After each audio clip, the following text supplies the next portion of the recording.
Uma escravidão bem pouco conhecida é o tráfico mediterrâneo de europeus capturados pelos árabes que eram vendidos como escravos no norte da África. Este é um episódio da história raramente contado nas escolas e faculdades, não só no Brasil, mas também na Europa. Há quem acredite que contar essa história é tentar justificar os crimes dos europeus no tráfico atlântico. Isso não faz sentido. Primeiro, porque um crime não justifica outro. Segundo, porque os europeus não são uma massa única de pessoas. Os ricos traficantes portugueses, ingleses e holandeses nem conheciam as populações pobres do litoral sul europeu que eram escravizadas pelos árabes. Entre 1530 e 1780 é quase certo que 1 milhão e mais provavelmente 1.250.000 europeus brancos foram escravizados pelos muçulmanos na costa da Berbéria.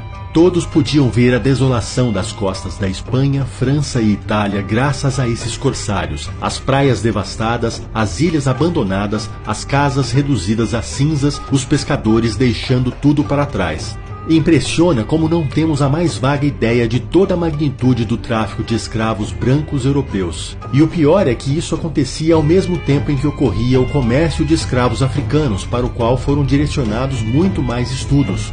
Essa contagem de 1 milhão de europeus não leva em conta os escravos feitos no leste europeu.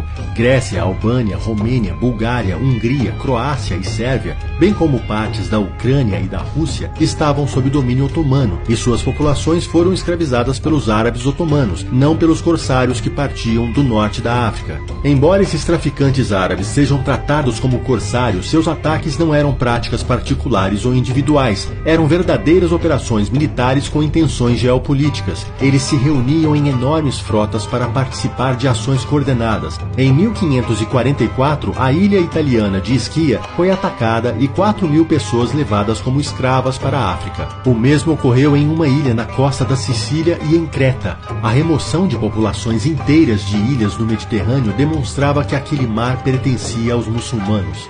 Em 1566, 6.000 corsários subiram pelo mar Adriático até Francavilla, na Itália. Milhares de pessoas foram aprisionadas e vendidas como escravas. Numa faixa do litoral de 100 quilômetros, várias cidades e vilarejos foram abandonados. Os corsários também faziam questão de devastar as aldeias e plantações com que se deparavam, demolindo torres, queimando estoques de alimentos. Ateavam fogo nas casas, nos barcos de pescadores, nos cavalos e nas provisões. Matavam todo o gado e incineravam os campos de milho. 1 ou 2 dias depois, os invasores costumavam retornar com uma bandeira branca para avisar aos camponeses sobreviventes que poderiam embarcar com segurança a fim de negociar o resgate de seus parentes capturados. Sequestravam homens, mas o foco principal era de mulheres jovens e crianças. Escravas virgens eram muito valorizadas porque eram vendidas especialmente para haréns. Quanto mais jovens fossem, melhor se adaptariam à nova vida. Homens adultos tinham a desvantagem de ter esposas e filhos para os quais poderiam querer voltar.